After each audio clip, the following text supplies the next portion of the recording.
Indo British advanced pain clinic నొప్పి మాయం surgery దూరం. For appointments 9155515563.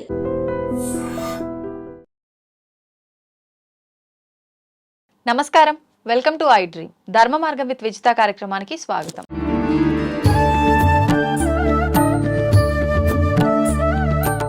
అయితే మార్గశిర మాసంలో వచ్చే డిసెంబర్ 8వ తారీఖున ఒక మంచి విశేషమైన రోజు అని చెప్పి మనం ఇంతకు ముందు గురుగారితో మాట్లాడడం జరిగింది. ఆ విశేషమైన రోజు ప్లస్ కాలభైరవాష్టమి, భానుసప్తమి రెండు కూడా కూడి ఉన్న రోజు.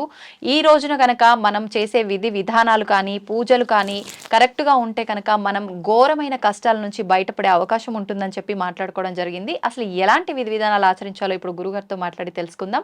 ప్రస్తుతం మనతో పాటు ఉన్నారు ప్రముఖ జ్యోతిష పండితులు నందిబట్ల శ్రీహరి శర్మ గారు. ఇప్పుడు వారితో మాట్లాడేద్దాం. నమస్కారం గురుగారు.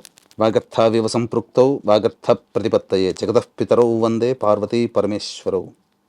సదాశివసమారంభాం శంకరాచార్య మధ్యమాం అస్మదాచార్య పర్యంతం వందే గురు పరంపరాం.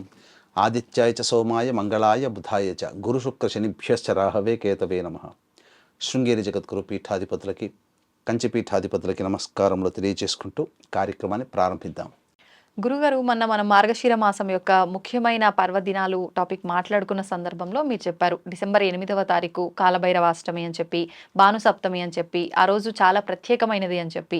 అయితే అదేవిధంగా చాలా కష్టాలతో బాధపడే వాళ్ళు కనుక ఈరోజు కొన్ని విధి విధానాలు ఆచరిస్తే బాగుంటుంది అని చెప్పి, మరి ఆ విధి విధానాలు ఏంటో ఈ వీడియోలో తెలియజేయండి.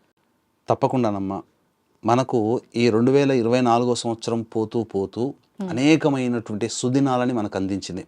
అందున ఈ మార్గశిర మాసంలో ప్రత్యేకించి లక్ష్మీ వారాలు అని చెప్పి గురువార వ్రతం అనేటువంటిది చేసుకున్నాం. దానికి సంబంధించిన టాపిక్స్ కూడా మనం చేసి ఉన్నాం, వీడియోస్ కూడా మన దాంట్లో చూడవచ్చు. ఇక ప్రత్యేకించి 8వ తారీఖు రోజున కాలభైరవాష్టమి, భానుసప్తమి అనేటువంటిది, అంటే సప్తమి తిథి సూర్యోదయానికి ఉంది, అలాగే ప్రదోషకాల సమయానికి అష్టమి కూడా ఉంది. కాబట్టి మిత్ర సప్తమి లేదా భానుసప్తమి ఆ రోజే అయింది మార్గశిర మాసంలో. అలాగే అదే రోజున కూడా కాలభైరవాష్టమి అయింది. అంటే మనం గమనించుకున్నట్లయితే మనుషులకి కావాల్సింది ఏంటమ్మా? ఆరోగ్యం. అవునండి. అలాగే కష్టాలు తీరిపోవాలి, గత జన్మ కర్మదోషాలు తిరిగిపోవాలి.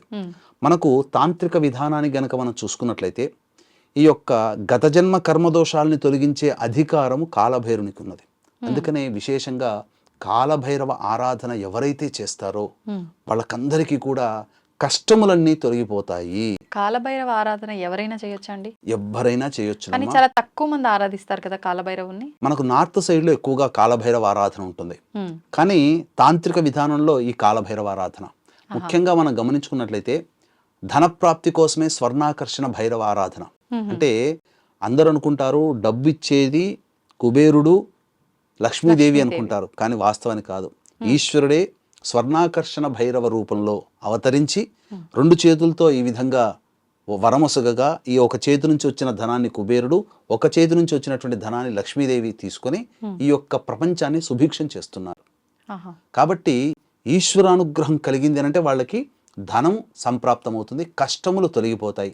ఇవన్నీ కాలభైరవ ఆరాధన రూపంలో మనకు తెలుస్తుందమ్మా. ముఖ్యంగా అయితే ఎవరైనా, మీరు అడిగిన ప్రశ్నకి ఎవరైనా చేయవచ్చు, కాకపోతే మంత్రోపదేశం చేసుకున్న వాళ్ళు నిష్టగా గనక పాటించి ఉంటే కాలభైరవ ఆరాధన ఫలితం వల్ల గత జన్మ కర్మదోషాలన్నీ తొలగిపోతాయి. అందులో ఏమాత్రం సందేహం లేదు. అందుకనే ప్రపంచంలో ఎక్కడ ఎన్ని ప్రళయాలు వచ్చినా పోయినా, ఏ ప్రదేశం నాశనం అయినా కాశీనగర క్షేత్రం మాత్రం ఈశ్వరుని త్రిశూలం మీద నిలపబడి ఉంటుందట.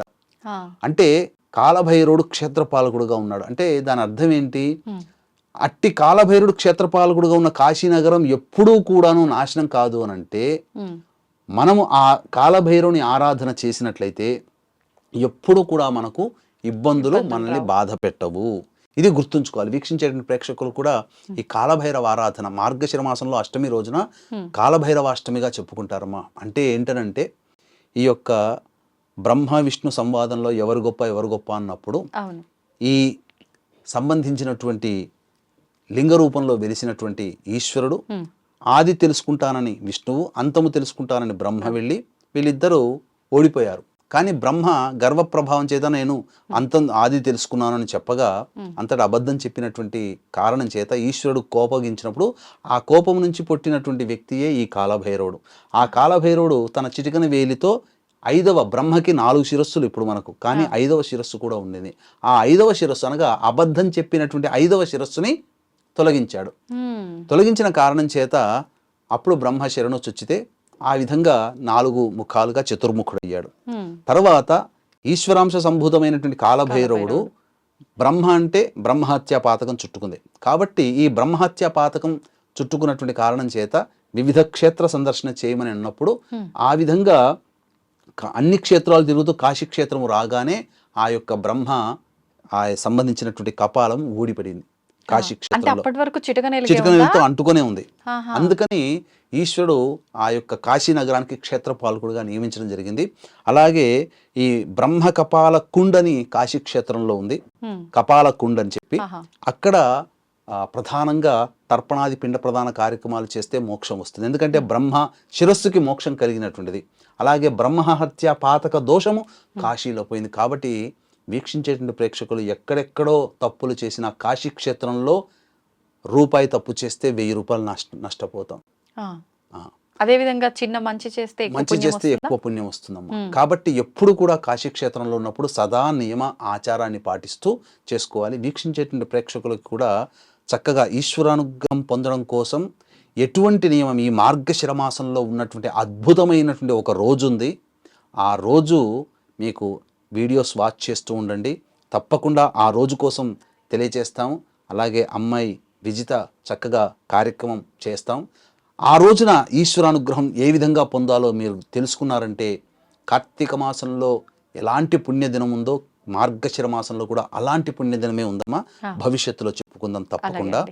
ఈ యొక్క కాలభైరవ ఆరాధన, భాను సప్తమి ఆరాధన ఈ యొక్క సంబంధించినటువంటి 8వ తారీఖు రోజున చేయాలి. ఎలాంటి నియమాలు పాటించాలంటే ఆదివారం నాడు మాంసాహారము, మద్యపానము, దాంపత్యము అస్సలు పనికిరాదు. హెయిర్ కటింగ్ కానీ షేవింగ్ కానీ పనికిరాదు. పొరపాటున కూడా ఆ హెయిర్ కటింగ్ షేవింగ్ అనేటువంటిది ఆ రోజు చేయకూడదు. ఎందుకంటే కాలభైరవాష్టమి, భానుసప్తమి. సూర్యోదయ పూర్వమే లేచి కాలకృత్యాదులు తీర్చుకొని చక్కగా ఇంట్లో పూజా మందిరంలో దీపారాధన నువ్వుల నూనెతోనైనా చేయవచ్చు, లేదా ఆవు నెత్తితోనైనా కానీ చేయవచ్చు. చేసిన తర్వాత అరుణోదయ కాలం అంటే ఆకాశమంతా ఎర్రగా ఉన్నటువంటి సందర్భంలో సూర్యుడికి ఎదురుగా నిలుచుకొని సూర్యాష్టకాన్ని వీలైనన్ని సార్లు పారాయణం చేస్తూ ఉదయిస్తున్నటువంటి సమయంలో అర్ఘ్యం ఇవ్వాలి ఆ యొక్క సూర్య భగవానికి. ఆ విధంగా 3 సార్లు కానీ 7 సార్లు కానీ 12 సార్లు కానీ అర్ఘ్యం ఇవ్వవచ్చు. ఆ విధంగా ఏదైనా పర్వాలేదు. అర్ఘ్యం 3, 7, 12. ఇక ఎందుకంటే 7 అంటే సప్తాశ్వరథమారూఢం, 12 అంటే ద్వాదశాదిత్యులు. 3 సార్లు అనేటువంటిది మనం చేస్తే అది మనకు ప్రధానంగా ఏ పని చేసినా 3 సార్లు చేస్తే జరిగి తీరుతుంది. మాట ఇచ్చినా 3 సార్లు అన్నామంటే అది ధర్మం అయి కూర్చుంటుంది. కాబట్టి 3 సార్లు అయినా అర్ఘ్యం హీన పక్షంలో. ఇక ఆ విధంగా చేసిన తర్వాత ఆ రోజంతా కూడాను వీలైతే ఉపవాసం ఉండాలమ్మా. పూర్వకాలంలో ఎవ్వరూ భోజనం చేసేవాళ్ళు కాదు. ఆదివారం నాడు ఉపవాసం ఉండి సాయంత్రం చంద్రదర్శనం చేసుకునేవాళ్ళు. ఇక ఘోరమైనటువంటి కష్టాలు ఉన్నటువంటి వాళ్ళు ఎటువంటి పరిహారాలు పాటించాలి? ఎందుకనంటే కాలభైరుని యొక్క అనుగ్రహం కలిగిందనంటే ఇక ఆగదమ్మా. మానవుడి జీవితం చాలా సాఫీగా అవుతుంది. 8 విధ కాల భైరవులు ఉన్నారు. అందులో సాత్విక రూపము బటుక భైరవుడు. కాబట్టి ఆపదుద్ధారణ స్తోత్రం యొక్క భైరవ ఆపదుద్ధారణ స్తోత్రం అని ఉంటుంది, అది పఠించినా చాలు. అయితే దీనికంటూ ఒక ప్రత్యేకమైనటువంటి విధానం ఉంది ఆదివారానికి. ఎందుకనంటే వీక్షించేటువంటి ప్రేక్షకులు ఈ కాలభైరవాష్టమి రోజున ఆదివారం కలిసి రావడం చాలా అదృష్టం. ఎందుకనంటే ఆదివారానికి ఒక ప్రత్యేకమైనటువంటి స్థానం ఉంది. ఇది చాలా మందికి తెలియదు. ఆదివారంలో ఉన్నటువంటి ఈ సమయము, ఇప్పుడు చెప్పుకోబోయేటువంటి సమయము ఎంతటి గొప్ప సమయం అంటే చాలా విశేషమైనటువంటి సమయం అమ్మ. ఆ సమయం గురించి మీకు తెలియచేస్తాను, సావధానంగా వినండి. వీక్షించేటువంటి ప్రేక్షకులకి గమనిక, ఈ యొక్క మహామహిమాన్వితమైనటువంటి సుప్రసిద్ధ కాశీక్షేత్రంలో దత్త జయంతి సందర్భంగా డిసెంబర్ 15వ తారీఖు రోజున జాతకరీత్యా కలుగు విద్య, వివాహ, ఉద్యోగ, దాంపత్య, సంతాన, అనారోగ్య సమస్యల నివారణకి మరియు గోచార రీత్యా వృషభ, మిథున, కర్కాటక, సింహతుల, వృశ్చిక, మకర, కుంభ, మీన రాశిలో జన్మించిన వారికి సర్వదోష నివారణ పూజలు, హోమాలు డిసెంబర్ 15వ తారీఖు రోజున పర్ హెడ్ 1500 రూపాయలకి చేయించడం జరుగుతుంది. అవకాశం ఉన్న వాళ్ళు కార్యక్రమ తదనంతరం కాంటాక్ట్ చేసి పూర్తి వివరాలు తెలుసుకోవచ్చు. ఇక రాహుకాలాలు చాలా ప్రత్యేకమైందమ్మా ఉన్నటువంటి అన్ని రోజుల్లో. కానీ ఆదివారం రోజున ఉండేటువంటి రాహుకాలము ఎటువంటి ప్రభావవంతమైనటువంటి సమయంతో సమానం అంటే ఉగ్ర నరసింహ రూపం మనకు తెలుసు కదా, హిరణ్యకశిపుని సంహరించడానికి ఏర్పడినటువంటి రూపం. అటువంటి ఉగ్ర నరసింహుడైనటువంటి హిరణ్యకశిపుని శాంతించడం కోసం బ్రహ్మాది ముక్కోటి దేవతలందరూ కూడా ప్రయత్నించారు, ఎవ్వరి వల్ల కాలేదు. ఇక సాక్షాత్తు ఈశ్వరుడే శరభసాళ్వ రూపము ధరించి వచ్చాడు. అంటే విష్ణువు, దుర్గా, ప్రత్యంగిర మరియు ఈశ్వర ఈ 4 శక్తుల సమూహంతో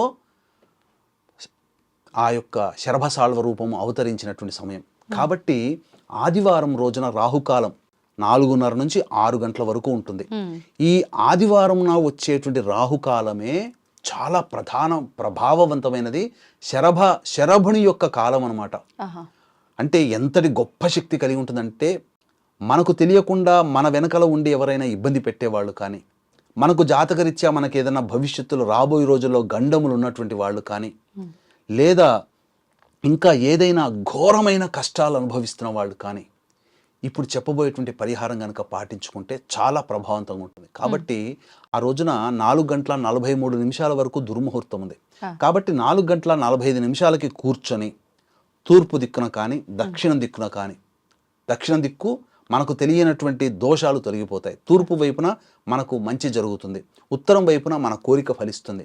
దక్షిణం వైపు కూర్చొని ఉంటే ఆ యొక్క ఏ పని కోసమైతే చేస్తున్నామో ఆ పని సిద్ధిస్తుంది.